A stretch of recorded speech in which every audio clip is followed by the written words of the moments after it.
Hi, everyone, and welcome to today's webinar. We are thrilled to have such a diverse audience and also guest speakers joining us across the region and the globe.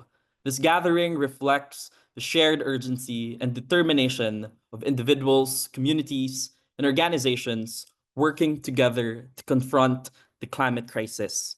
As we reflect on the outcomes of the recent climate negotiations at COP29 and look towards next year's COP30 in Brazil, we recognize that while progress has been made, such as the new climate finance goal of $300 billion per year by 2035, there remains a significant gap between global commitments and the needs of vulnerable countries. This gap challenges us to strengthen our collective resolve and demand more ambitious action. A warm acknowledgement goes to our guest speakers, representing a wealth of expertise and frontline experience, and to all our attendees joining us across platforms. Together, we will explore reflections not only from the recent negotiations at COP29, but also from on-ground experiences and movements across Asia, and chart the pathways for advancing climate justice. COP29 demonstrated both progress and at the same time limitation.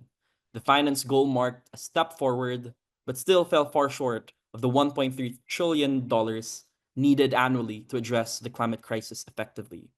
In Asia, the impacts of climate change this year were devastating. While the negotiations were happening in Baku, powerful typhoons in the Philippines were ongoing. Record-breaking heat waves in South Asia happened this year, and several severe flooding, droughts, and forest fires were experienced also across the region. And all these underscored our shared vulnerability. However, amidst these challenges, hope endures. Across Asia, grassroots movements are leading the way with innovative and community-driven solutions. These efforts, whether in renewable energy, youth-led climate strikes, or land rights, are powerful examples of resistance, resilience, and solidarity. As we turn our focus to a new year, we will delve into critical questions. How can we as a community collaborate to amplify voices on the ground and push for meaningful climate action? What strategies can grassroots leaders use to secure fair financing and hold global powers accountable? And most importantly, how can our individual experiences and at the same time grassroots solutions influence global ambitions to ensure that climate action is rooted in the urgency we experience and be grounded in equity and justice? With this context in mind, let us begin our discussion. To go first, we have here our Head of Public Engagement Department of 350.org, Namrata Chowdhury, to start the ball rolling today. Hi, Nama. Hi, Javi. Thank you so much for that warm introduction and for lining up this great conversation. I'm super excited to be here with all of you today. And Javi, thank you for pointing out that hope endures. As you just said, I'm the head of public engagement at 350.org. And when I joined the organization, I was thrilled to notice that my designation as head of public engagement actually abbreviates to HOPE. And I draw hope all the time from the work that 350 does around the world, working with community activists and grassroots organizers like yourselves, as many of us on the panel today are. I was present at Baku attending COP29 as part of a rather small delegation this year. And it was an intense experience to be in Baku together. Every day was packed with meetings that started early in the morning and went on late at night. We were operating in a fairly sterile environment in the COP venue. And, it was easy to be hyper-focused on what was happening inside the negotiation rooms. But at the same time, as we do at every COP, it was important for us to keep at least half of our brains and all of our hearts focused on what was happening outside and around the world. And as you said quite rightly, Javi, these negotiations do not happen in a vacuum. The climate chaos that's around us, the unnatural disasters that affect each one of us, no matter which country and which continent we live on, we've all experienced climate change and chaos related to it in the recent months. So it was important for us as representing the people power movement that 350 is so proud to be a part of, the climate movement, to represent those voices inside those negotiating rooms and keep that spirit alive, the spirit of hope, the spirit of optimism, the spirit of wanting so much for the negotiators to commit to a deal that would secure for us the finance required to secure climate justice around the world. And that's what kept us going through the 2 weeks. The small team that was on the ground, surrounded, by the way, by representatives from the fossil fuel industry. It wasn't just the negotiators who were there. There were, reckoning that there were 1,770. I'll say that again just to get that number right. 1,770 fossil fuel negotiators or fossil fuel lobbyists present at COP29. That's more than the delegations of some of the small countries put together. The 10 most vulnerable country delegations combined did not equal 1770, right? So that's the kind of power dynamic that plays out in the COP negotiations. And therefore, it was even more important for folks like myself to be there to represent the voices of grassroots organizers and our global campaigns for climate justice, and to bring those voices of the millions of people the world with climate justice. And we're asking for an end to fossil fuels and asking COP29 to commit to the 1.3 trillion that's so needed for climate finance. Of course, by now everyone knows that it was a disappointing outcome. As Javi said, we fell far short of the 1.3 trillion. We came away with a whole 1 trillion missing, right? We went in asking for 1.3 trillion and had to walk away with only 300 billion per year committed. So literally the big one was taken away from us at the end of the COP negotiations. And it was very hard to stay optimistic, even for someone like me who carries hope, including in my job designation. It was hard not to walk away from there feeling disappointed and feeling, annoyed. And just to put that disappointment in context, when we say when we say in 2024 that we've committed 300 billion, let's think about what that actually means in terms of, what it would have meant in 2015 when the Paris Agreement was first signed. In 2015 money, 300 billion is equal to 156.4 billion. That's all, right? So when you take into account inflation and the cost of things rising and the value of money dropping, what we've actually committed to in 2024 is what would have been equal to 156.4 billion in 2015 money. And so that just goes to show us, how very disappointing this outcome was. And yet I refused to to walk away feeling crestfallen, because we had seen real leadership, including inside the COP29 halls. We had seen the voices of strong negotiators from small island states, from countries in Asia, speaking up so powerfully to remind people of what was at stake. So, it was those voices that gave our own voices courage and power. And then looking ahead to 350's own plans for 2025, that's what really gave us power. We know that there's an important COP coming ahead. COP 30, which is being billed as the People's COP, will be in Brazil next year.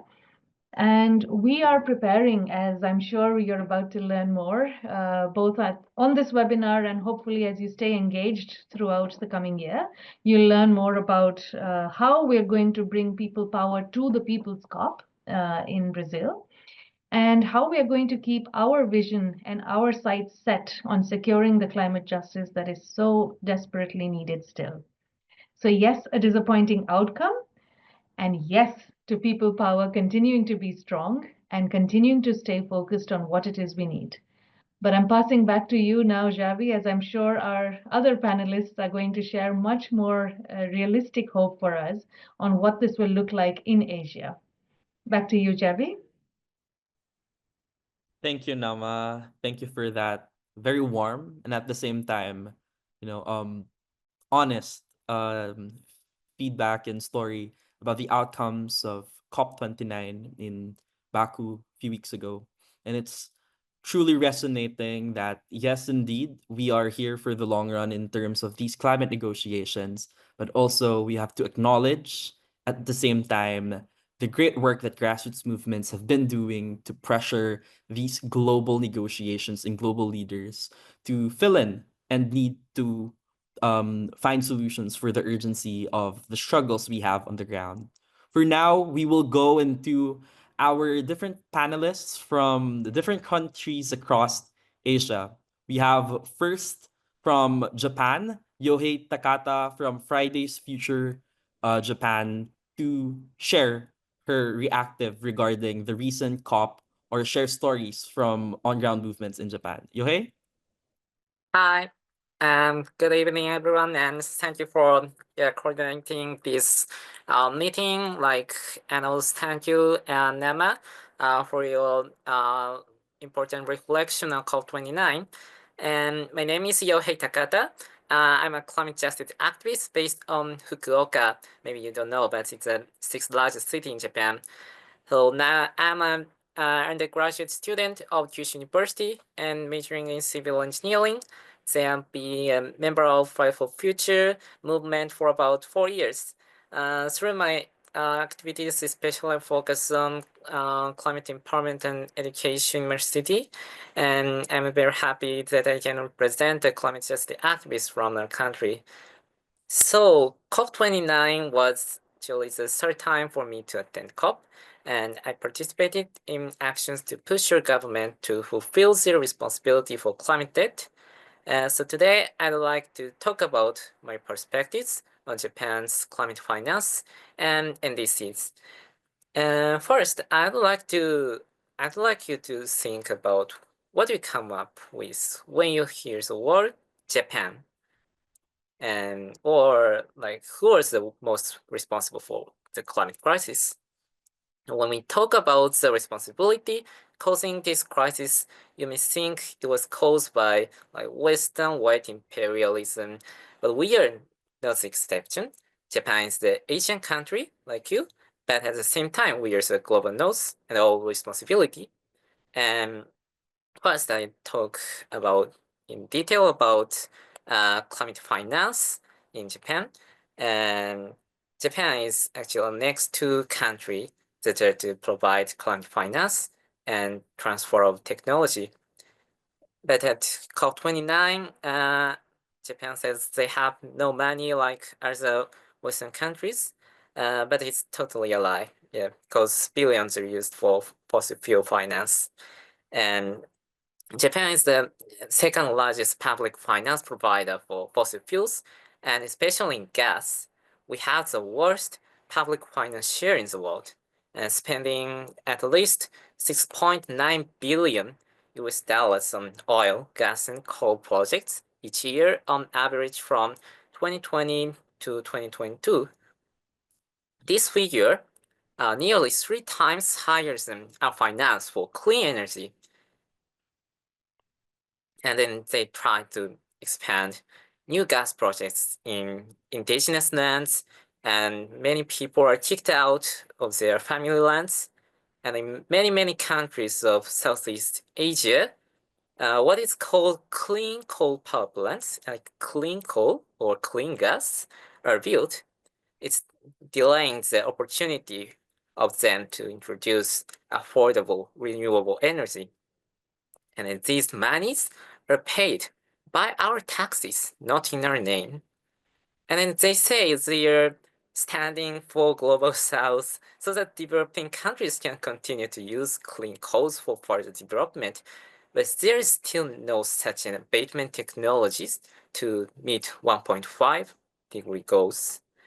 And also, people will suffer from air pollution and stranded assets of these fossil fuel investments in the future.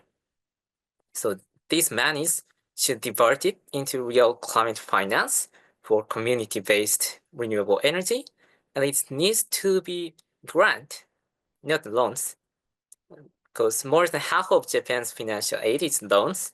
They say it enhances the independence of developing countries, but the situation is nothing but a loan shark. So we made actions at COP29 targeted Japan. At the venue, we couldn't call specific country names, so we call it like Pikachu country, like you hear this. It's a famous anime character, and we chanted sayonara fossil fuels. Sayonara means say farewell in Japanese. So we say, we chanted sayonara fossil fuels at the venue in a loud voice. So it's the situation about climate finance. And then secondly, I want to talk about the NDC's national determined contributions in your country. So now actually it's the critical moment to like enhance the next ambition and next NDC target. Like all countries are supposed to submit next the NDC target by February 2025, and we have a big chance to ramp up Japan's NDCs. Because our national strategic energy plan will be finalized until the end of this year, actually. And then also today, my colleague in Tokyo attended informal gathering at National Parliament to advocate politician. But it's at this rate, the government will set 60% reduction from 2013 by 2035. It actually means only 49% reduction from 2019. And it even falls short of COP28 agreement because Japan used 2013 as the benchmark year, which recorded highest emission after Fukushima's nuclear disasters. Scientists said Japan has to cut down 81% to achieve the 1.5-degree goals, but they say it's 60% is the like our forecast. So we demand the government to hold the line. We also make a petition about this problem. It's written only in Japanese, unfortunately, but if you wanna, like, you can sign your name here. I'll send the link here. So yeah, it's a very big chance for us to make the next NDC. So as a final remarks, I say, so don't forget us. We are masked villains, sugar-coated by cool anime characters, but actually have a lot of dirty money. So let's say no to Japan's fossil fuels and push together Japan's climate action from both inside and outside. So thank you for listening. Thank you, Yohei, and thank you for bringing up the important role Japan is taking in terms of the climate crisis and how we also from Asia needs to look into us also a fellow Asian country. So now before we go further more about discussion about Japan's special role, a critical role, we want to go to our Southeast Asia region. And now let us welcome Krishna Ariola from Youth for Climate Hope from the Philippines to talk more about fossil fuel phase out and renewable energy. Krishna. Hi. I think my internet is a bit spotty, so just let me know so I can repeat some things if Yeah, if my internet gets spotty. First of all, thank you very much for the invitation. There is no better time to talk about uh, the uh, the outcomes of COP29 than the typhoon season in our country and, well, the rest of Southeast Asia. When COP29 happened, it happened at in the backdrop of a record-breaking number of storms that hit our country, the Philippines. What made international headlines were the four storms, the four typhoons that were simultaneously um, within the Philippine area of responsibility. But what didn't go around that much is we actually experienced six storms. Six typhoons had a landfall in less than a month during COP29 in the Philippines, and that made it more real for all of us. And that's why it's very important to hear these conversations. It's critical to ensure global and regional solidarity in these moments. Hearing the sentiments of Yohei from Japan um, was very validating and important to our work. Just to give a perspective, I think we're currently trying to launch a campaign against JBIC, Japan's public bank, because they're actually financing gas plants here in the Philippines in a very critical biodiversity hotspot called the Verde Island Passage. And it's very difficult to mount a campaign against Japan because, again, Japan has a very well curated public image, and they're not really at the top of the list when you talk about the climate criminals and the culprits behind fossil fuel development, right? I guess one thing I do want to highlight is during COP29, I wasn't able to go this year, but I was able to participate in the previous two COPs in Egypt and Dubai. But this year, we were able to launch a report at Baku, and it's a very interesting report. I'm going to be sending it here in the chat. I also work with SEED, or Center for Energy, Ecology, and Development. How do I send that? I think, yeah, I'll try to send it here. We launched a report entitled Southeast Asia at a Crossroads, Deterring Sea's Fossil Future with Renewables.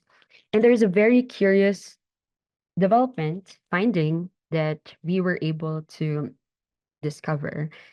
And that is that a lot of the fossil financing actually comes from global north countries. A lot of the fossil financing in Southeast Asia comes from the global north countries. Meanwhile, RE financing comes from our own domestic banks.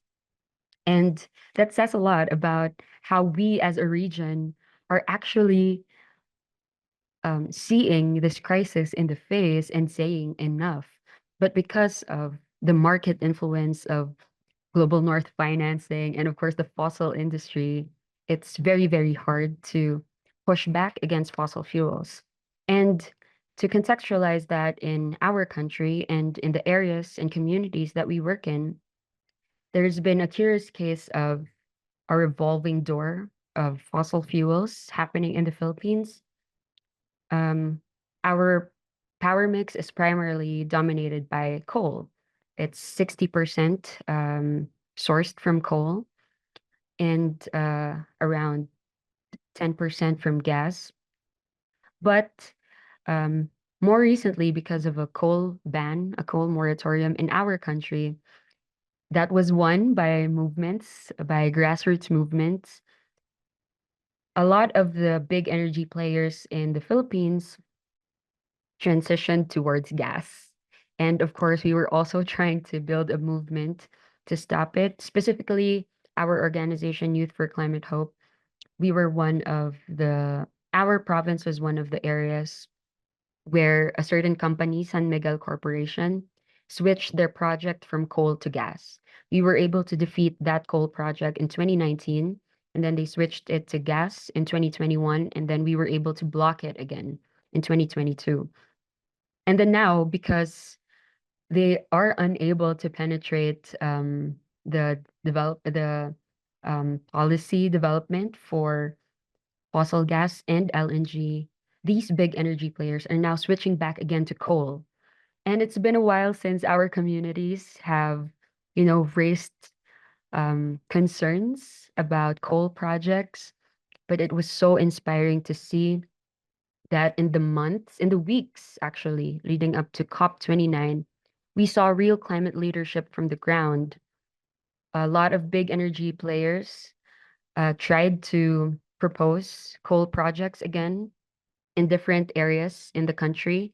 So there's one in Quezon, another in Cebu, and so quickly, local movements, grassroots movements organized themselves and tried to stop the narratives of the coal industry. And in Atemonan, in Quezon, they organized themselves by the thousands. And this is a community that had already stopped coal for the past 9 years. And it's beautiful to see that despite what happens in international negotiations, which definitely affect us a lot, especially the finance aspect, it's very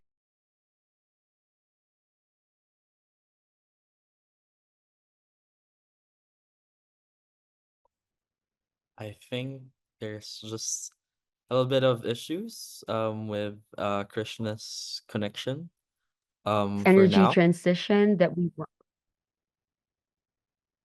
sorry. Oh, did I Yeah, it's all good. yeah, did I get it? Okay. Yeah, it's just I was just saying that it's very inspiring to see that despite everything, uh there is much wisdom to take from grassroots movements, despite and we are defining actually what an energy transition looks like. It is not just a transition, but a transformation. Our communities are defining this. This is not just a mere technology shift. This is, transitioning the entire system that does not benefit the most affected and the most oppressed. And I would like to end with the measly 300 billion finance goal. Uh, it has a lot of impact, especially for developing countries like us, and especially for our region because it affects how our NDCs are crafted. The Philippines, our NDC is highly conditional. 98% of our NDC is conditional, which simply means that without climate financing, we will never be able to transition away from fossil fuels. We will never be able to build climate adaptive and climate resilient communities. And these countries have profited off of our resources and our labor. And um, they are historically responsible, and so they should be able to pay up for the loss and damage that they have caused. And while we are waiting for that, I'm very, very glad to say that our communities are not waiting for manna from heaven to come down. We are pushing back strongly, and it is important to also be able to see that solidarity across the region. Thank you very much. Thank you, Krishna, and thank you for that wonderful story of self-organizing, not only in vulnerable countries, but especially on the ground in communities who are facing the climate crisis. So now let's jump into a neighboring country in Southeast Asia. We have Syaharani from the Indonesian Center for Environmental Law to talk more about the recent commitment of Indonesia in G20 and at the same time talk about the potential of Indonesia to become a powerhouse in community-led renewable energy globally. Thank you, Jeffy, and hi, everyone. Thank you for inviting me to this very important conversation. I also kind of second all of the statements that the previous speakers have mentioned about the COP29 in Baku 3 weeks ago. So perhaps as some of you might follow Indonesia during the G20 high-level meeting in Brazil in the second week of COP, declared some important messages related to its vision on energy transition, especially our government stated that Indonesia will try to retire all of its coal power plants in 15 years and reaching net zero by 2050 or sooner with additional 75 gigawatts of renewable energy.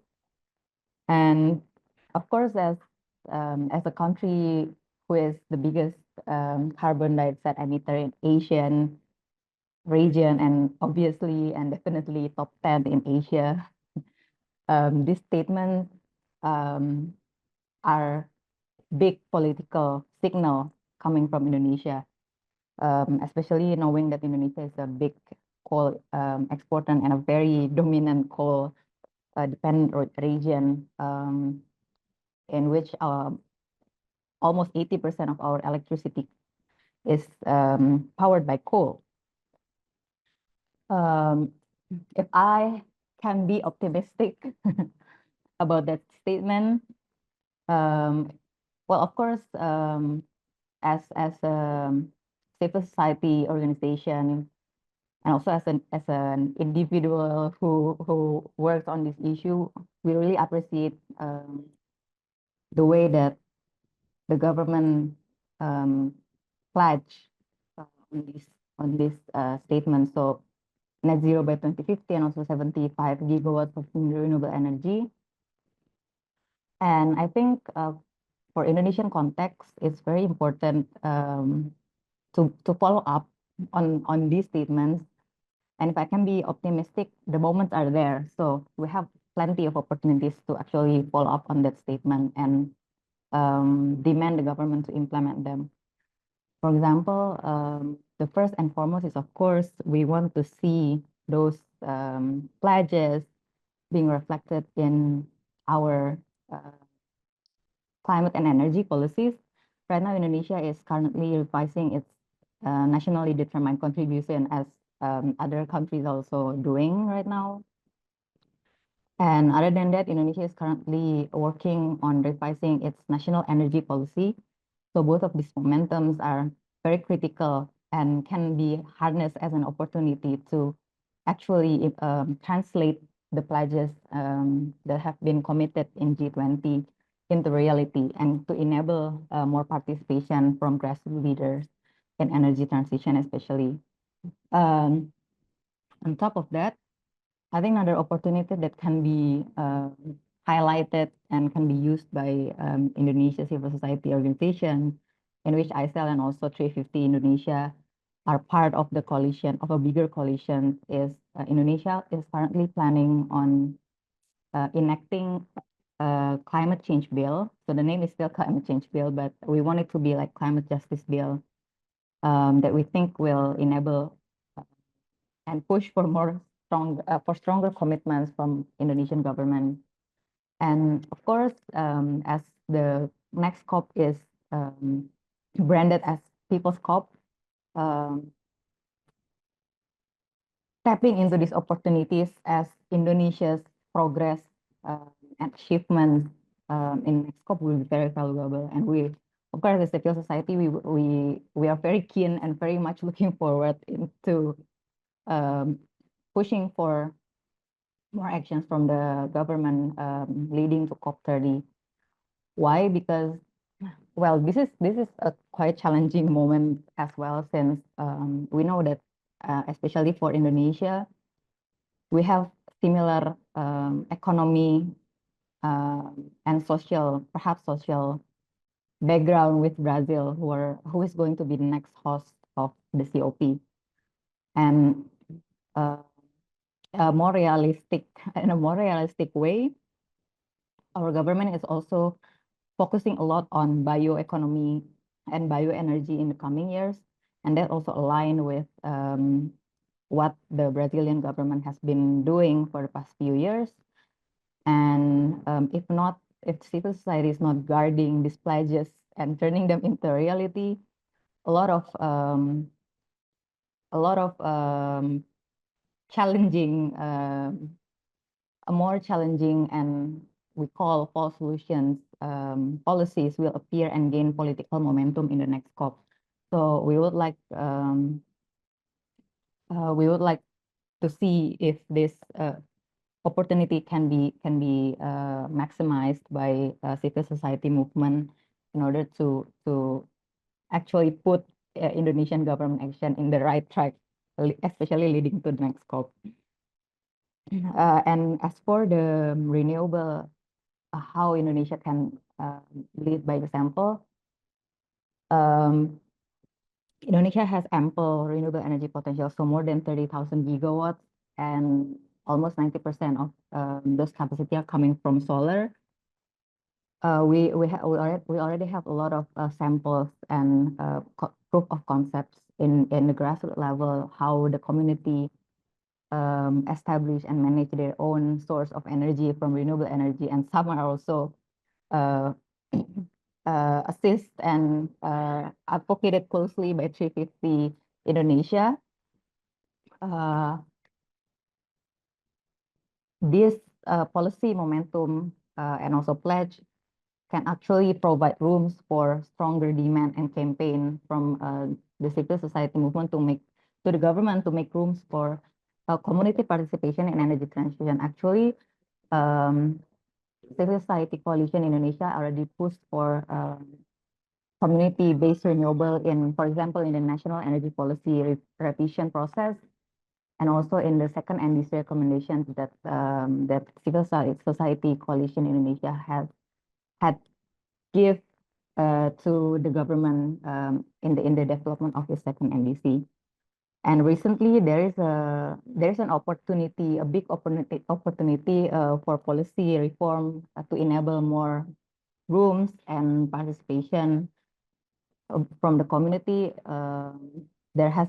Recently there was a court decision that allows more parties to actually contribute in providing electricity, including local government and also community. So this is a very important interpretation that can be used to enable more community-based renewable in Indonesia, and especially for Indonesian context, community-based renewable is the solution. I would say it's the solution to Indonesia's energy transition. How is it the solution? In a nutshell, I would say that it's also coming from geographical factor, and the second one is to ensure just transition. Energy transition in Indonesia must be powered by not a mega utility scale renewable energy that often threaten communities and also nature, but rather a source of renewable energy that is independently managed and just enough for the community to use daily. So that's why the community-based renewable energy has been one of the key policy reform that many civil society organizations, including ICEL and also 350 Indonesia, is pushing to be adopted in a more formal policy. And we are hoping to see a more progressive direction in the policy reform, both in the NDC in the upcoming February, and also the National Energy Policy and Climate Justice Bill in the upcoming years leading to COP30. I think that's the update from Indonesia. Thank you, Shaharani. I think it's very important to highlight that your point about making sure that these commitments translates into actions, and at the same time that our energy source, the solutions of our energy source should be decentralized and not continue the same systems of industrialization and monopoly, which is very abundant and prevalent in our current energy systems. Thank you for that, Shaharani. And now we're going into South Asia, specifically in Kathmandu.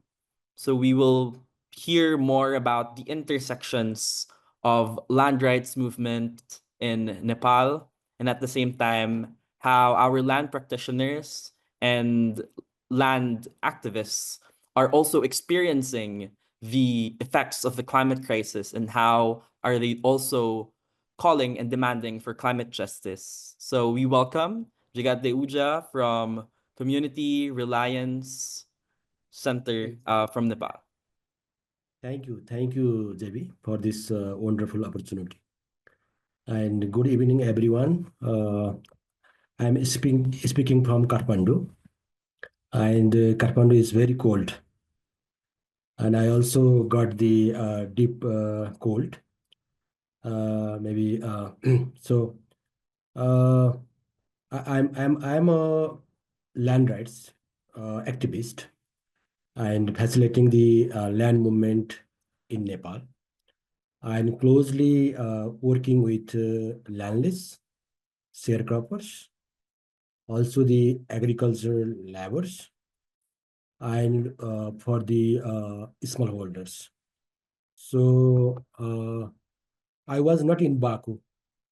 But I closely update me what is going there, and then also read some reflection, and also in Nepal, some the groups of youths and working friends working on climate change. They are also organizing some post events, and I also participate there. As Namrata shared, the result was the result of Baku is not as expected, and even there was I say strong pressure from the developing countries, and so many events was organized from the movements.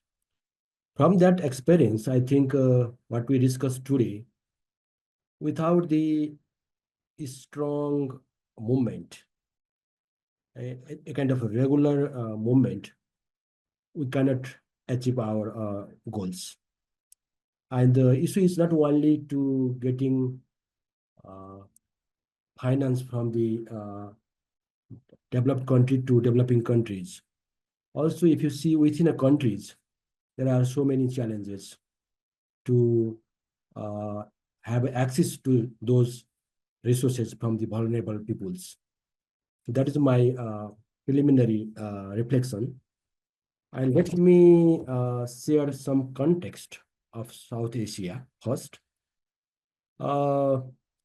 As you all know about the South Asia, South Asia is one of the most vulnerable region to climate risks. And we are facing more in these days, we are facing more disaster events. For example, frequent cyclones, extreme monsoon, floods, landslide, and also heat waves. Because of the heat waves, the agricultural workers, they have facing very big challenges in these days.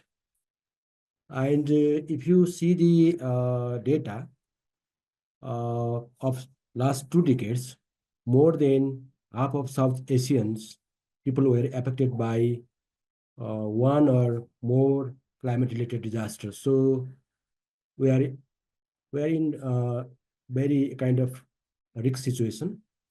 And only in the last monsoon, massive floods happened in India, Nepal, and Bangladesh, and that have displaced thousands of families.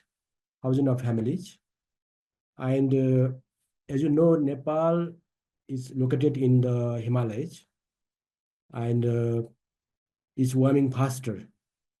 Our the mountain now seems is very not good, just very black in most of the mountains.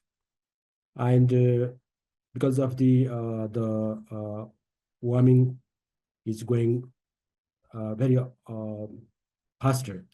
And also if you see the last 10 years back or 15 years back, there was happened more flooding incidents. But in these days, we're also experienced more landslides. And so landslides data is almost double than the flooding incidents. So that is also we are facing in case of Nepal. And one of the very bad experience in last August 2024, our one of the glacier, the lake has break, and that and that brings the big floodings in one of the mountain districts called Solukhumbu. So we have a very worry. There are so many our mountain lakes maybe facing same kind of problem in coming days. And also one very unexpected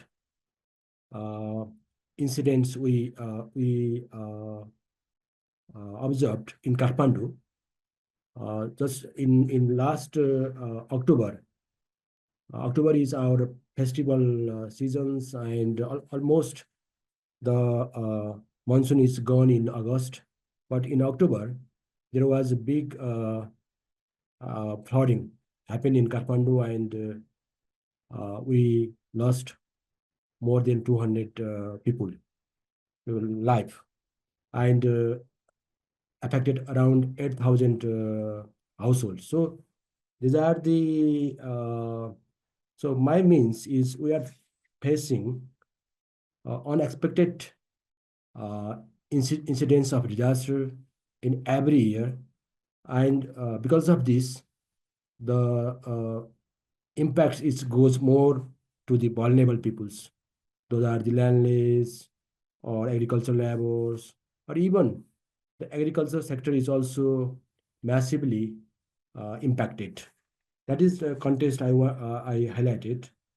And if we go the impacts, as I already shared, mostly the vulnerable groups, landless people, women, children, small farmers, they are mostly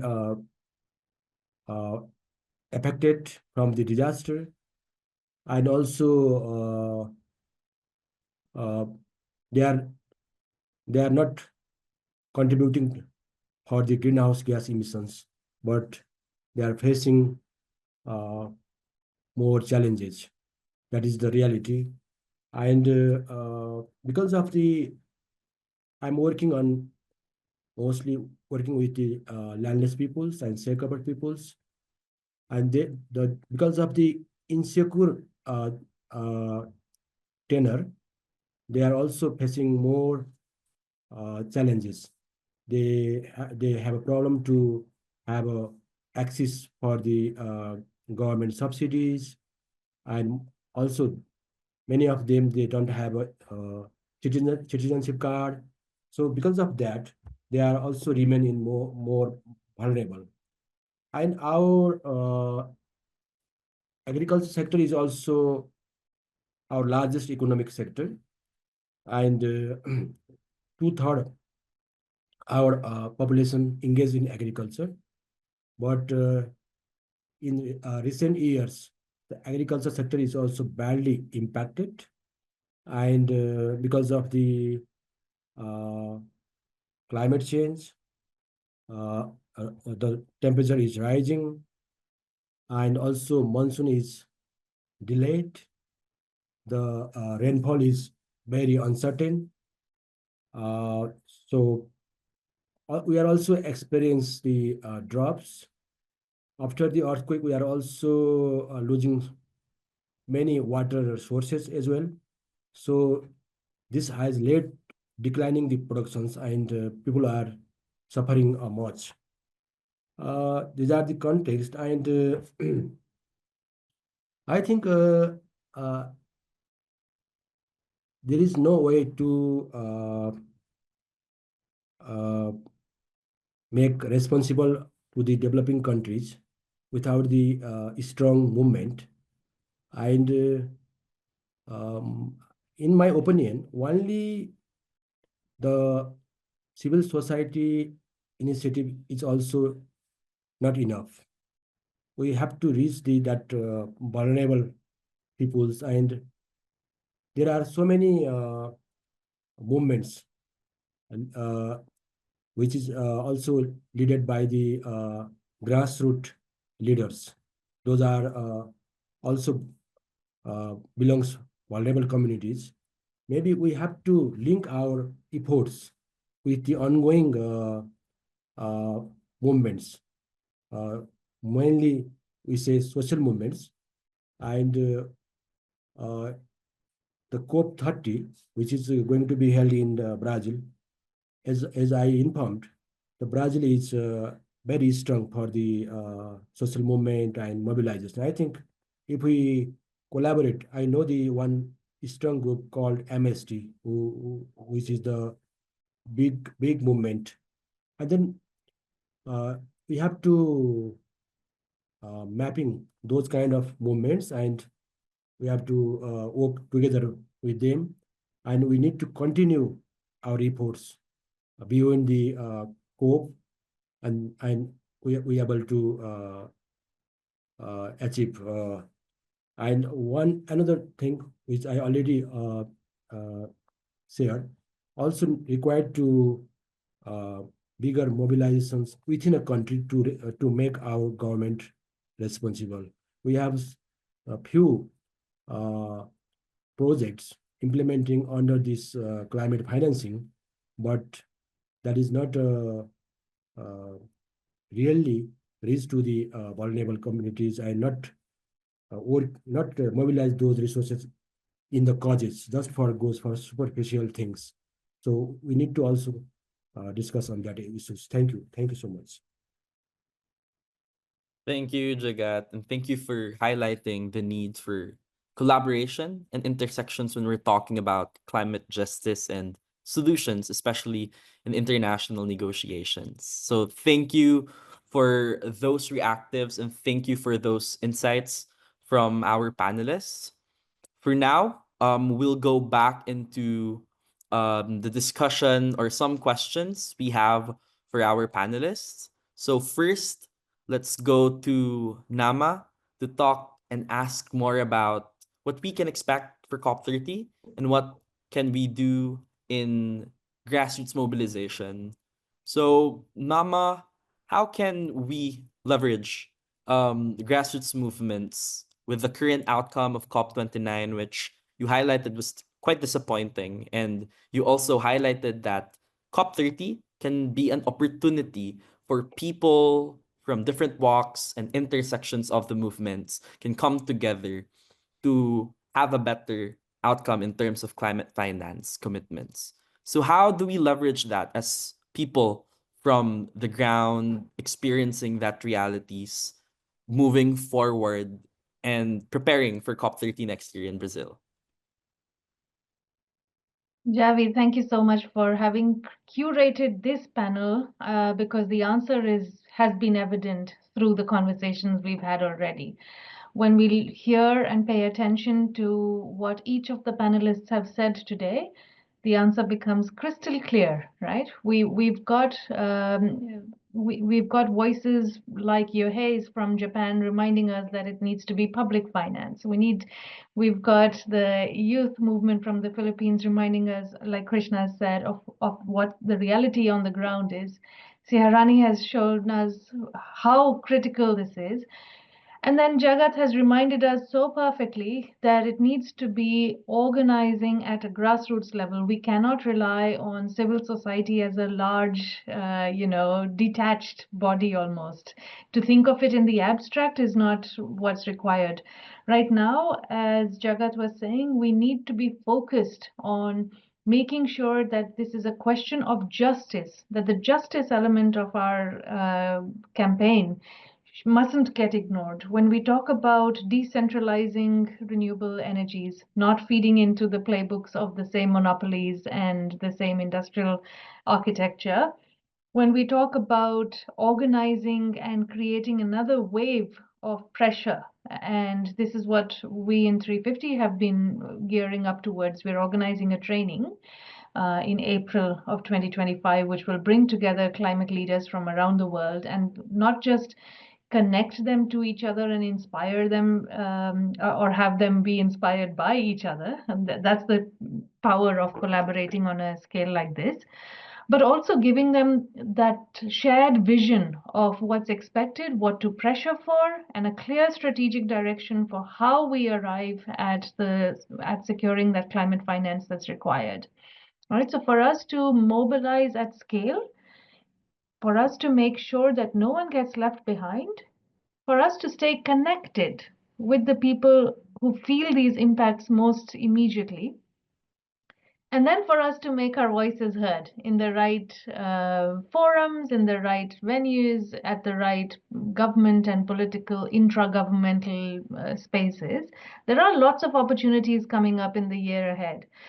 We have the NDCs. Each government of every country needs to commit to their nationally determined contributions. We've already had some NDCs announced, but by February 2025, all governments need to make their NDCs clear.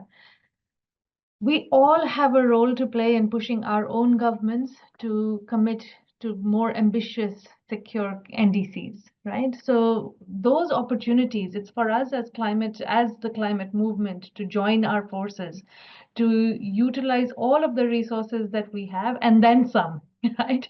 And look to see how do we contribute to each other's ongoing campaigns? How do we support each other through this time? And as our last speaker, Jagat, was reminding us so beautifully, powerfully, to remember who isn't in the conversation. We have the privilege of access and of dedicating our lives and our working lives to the movement, but there are several others who simply aren't part of the conversation yet. And it is for them that we fight. It is on their behalf that we take to the streets quite often and to the stages when we can. So it's important to focus and reinforce those connections to make sure that we are actively engaging with those people who matter so much, and to make sure that our campaigns and the foundation of our campaigns stays justice. That's really important as we focus on the climate as well. It's important that justice doesn't get left out of the equation. So thank you to all of our panelists, actually, all of the speakers who've shown to me already how clear that thread and how alive it is in Asia, particularly, where these impacts are felt and the energy continues towards securing climate justice. Thank you for that, Nama. I think that was crystal clear and well organized in terms of what can we expect and what can we do to sustain the momentum and to sustain the drive for climate justice going into the next climate negotiations next year in Brazil. So I know that it's almost the end of the day for a lot of us, but maybe before we wrap up, we just want to also hear from our grassroots leaders and organizers from Asia to hear their thoughts and maybe answer also the question in terms of how can we build the momentum and solidarity across borders, knowing that we come from different culture, we come from different contexts, we come from different movements. And at the same time, how do we ensure that these differences becomes solidarity in terms of ensuring climate justice beyond negotiations hall? So maybe I can ask Jagat to go first.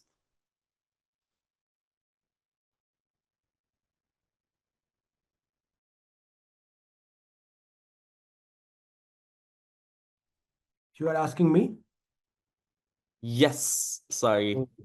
So the question is, how do we ensure climate justice beyond negotiation halls or beyond climate conferences like COPs? I think we will do the best as per our capacity, and then I think this kind of discussion in regularly, that will be also one of the important part. That's one. And another, let's map out the ongoing social movement in Asia, one or two or three from one country, then also bring them in our discussion. And then also we can do some kind of a micro study, and not just we can collect some very burning cases from the some countries and make that bitter truth highlighted in the global discussion. That will be important, and I'm greatly agreed.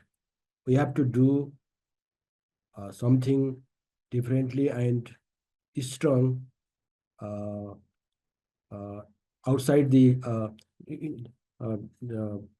not in only in the that summit. We have to do something loudly outside that. Thank you so much. Thank you, Jagat. And then maybe Shaharani can also share some of her thoughts. Yeah, I think personally, I think negotiations is just a really small bit of our struggle towards climate justice, since we already undergone 29 COPs and 30 next year, and climate justice is still nowhere in the table, both in negotiation and also in our reality, our daily life. So I think I want to reiterate what Jaga has also mentioned in his intervention before, that moving forward and working with grassroots communities are really the key to actually move the needle forward in realizing the climate justice. I think it's true in so many contexts, and I think despite our differences and our differences in culture and also problems, I think what our aspiration on climate justice is pretty much the same. So this spirit and hope for climate justice can be escalated among countries, especially in the global south, to create more solidarity, create more collaborations among one another. I think we can collaboration will also generate not only political support, but also exchanges of solutions that might be escalated from one place to another. So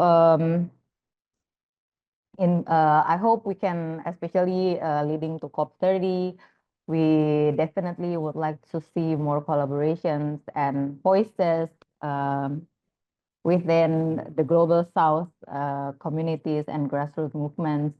I think it's very important to escalate this momentum, since a lot of things are also at stake in the next COP, not only within the negotiation halls, but of course we want to see